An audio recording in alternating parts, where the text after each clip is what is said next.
Oi pessoal, tudo bem? Aqui é Cristiane Sobral e eu vim conversar um pouquinho com vocês sobre o poder de ir além.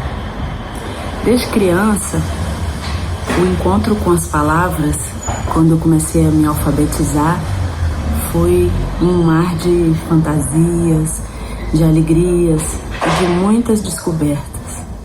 Eu fui uma criança que gostava muito de montar quebra-cabeças. Não sei como dizer, mas no momento em que eu juntava letra com letra, palavra com palavra, parece que eu ia montando um outro mundo ao meu redor. Eu me lembro que durante o meu processo de alfabetização, que foi bem precoce, eu saía muito de ônibus com minha mãe para ir ao hospital e esses passeios eram incríveis. Momentos em que eu, ali do ônibus, lia os letreiros de farmácias, padarias, de todo tipo de comércio, descobrindo um monte de palavra nova, sentidos diferentes. Como eu também tinha fascínio pela música, pelo teatro, eu também gostava de falar palavras em voz alta, como se fosse uma maneira de analisar os sons, entender para onde cada sonoridade caminhava, que emoções provocava.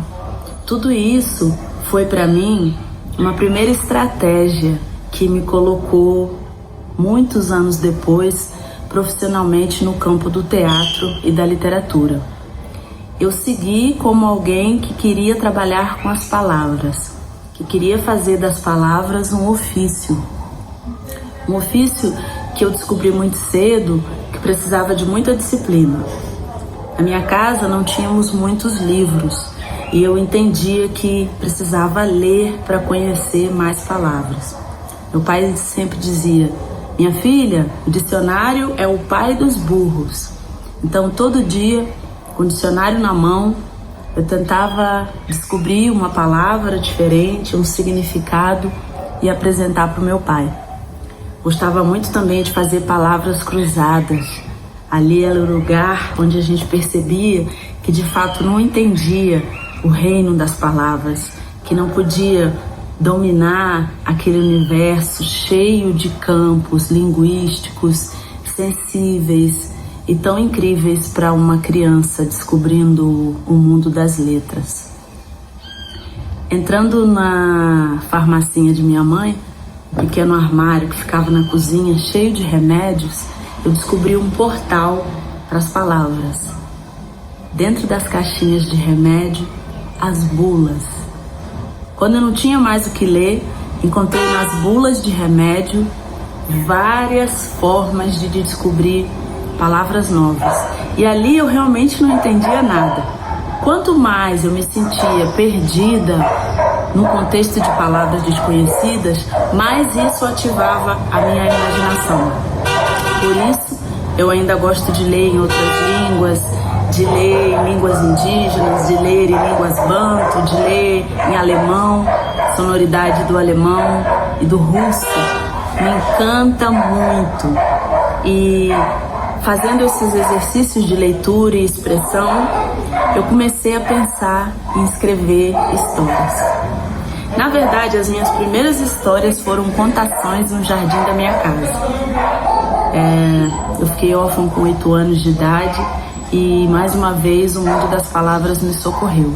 Foi ali que eu pude elaborar a dor, trabalhar os sentidos da ausência, essa saudade que nunca foi possível nomear, mas que o mundo mágico e ficcional das palavras me permitiu complexificar, não responder, deixar o tempo passar e abraçar o meu destino como contadora de histórias. Na Universidade de Teatro, na Faculdade de Artes Cênicas em Brasília, quando eu entrei com 16 anos, nossa, eu era muito menina e descobri que podia entrar na biblioteca e ter acesso a um mundo de livros, a um mundo de histórias, a um mundo de geografias, a um mundo de física, a um mundo de estatística, a um mundo de matemática, alimentou ainda mais o meu desejo de criar histórias.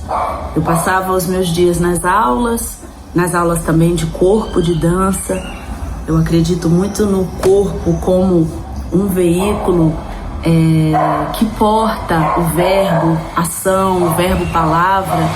Então eu gosto muito de fazer atividade física, oxigenar o meu corpo, aquecer a minha cabeça para poder pensar. E ali no campus da universidade eu descobri o Centro Olímpico e as aulas de natação. Uma técnica fantástica para escrita é nadar. Nadar, correr, fazer uma atividade física que realmente tire a nossa razão do sério, para depois tomar um banho, sentar e encarar uma maratona de leitura, uma maratona de escrita. Na faculdade, eu também ousei criar uma companhia de teatro para pensar em outros enredos dramatúrgicos, em outras peças de teatro, onde as mulheres, onde os negros aparecessem de maneira diferente das histórias que eu havia lido até aquele momento. Mais uma vez eu tive que ampliar o meu repertório de leitura, porque a gente não pode criar sem considerar os paradigmas que já estão. É muito difícil, a gente diz no teatro, só uma cena muda outra cena.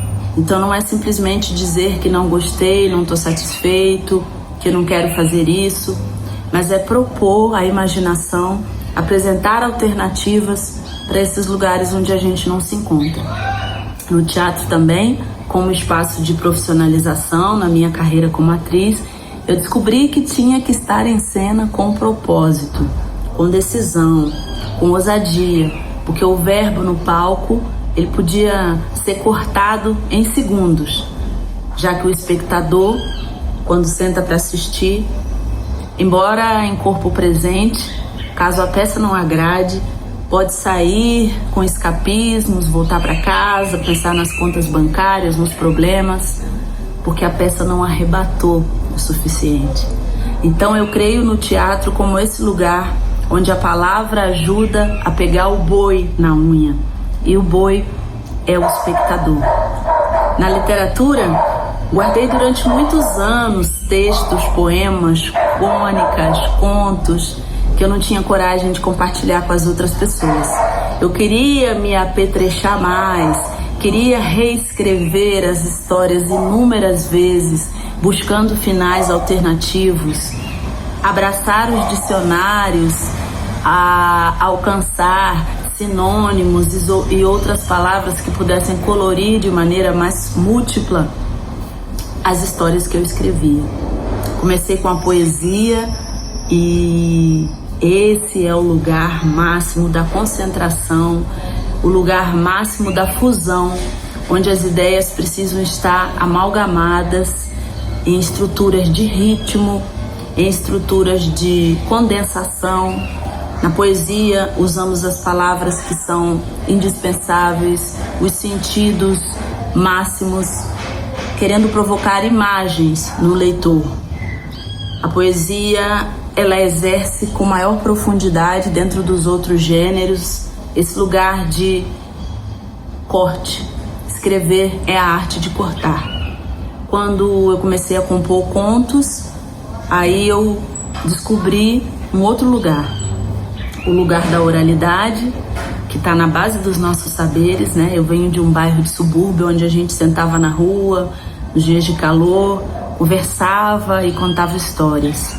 Então, chamou esse meu mundo de infância para pensar no conto como esse apetrecho sintético, com uma única unidade de ação, poucos personagens, estrutura de começo, meio e fim, um clímax e uma resolução. Esses são alguns dos elementos que eu procuro sempre localizar no conto, embora suas estruturas possam desafiar receitas hollywoodianas e procurar apresentar outros caminhos para a composição ficcional. Me encanta também, nesse meio do teatro e da literatura, o exercício estético de achar a boa palavra, a justaposição das letras no espaço do papel. E o romance é esse lugar maior, de fôlego profundo, para os mergulhadores, para aqueles que desejam aprofundar contações em capítulos que podem alçar, apresentar histórias de uma única personagem, apresentada por outros personagens, em outros contextos de espaço e tempo. É esse o romance, que precisa de mecanismos mais maduros e fundantes para poder prender a atenção do leitor num tempo de visualidades, virtualidades e tantos desafios além da realidade. Falar ainda da crônica, que fala do nosso tempo atual, desse relógio Cronos, e que desafia a apresentação por parte do escritor de um ponto de vista, um olhar sobre fatos, experiências vividas no cotidiano. A crônica tem esse tempo rápido, esse tempo preciso, esse tempo que vai se modificando ao largo das nossas cidades. Eu gosto muito de escrever, eu gosto muito de dirigir teatro, gosto muito de atuar, amo cantar e ler. Esses são lugares da supremacia, da criação de caminhos de ruptura, onde eu procurei, ao longo da minha trajetória, conhecer a mim mesma e, por meio desse autoconhecimento, encontrar no meu interior o poder de ir além, de vencer as dificuldades, de viver, escrever, ficcionalizar e atuar além das circunstâncias, além dos ditames estatísticos, pensando na riqueza da literatura brasileira. Gratidão.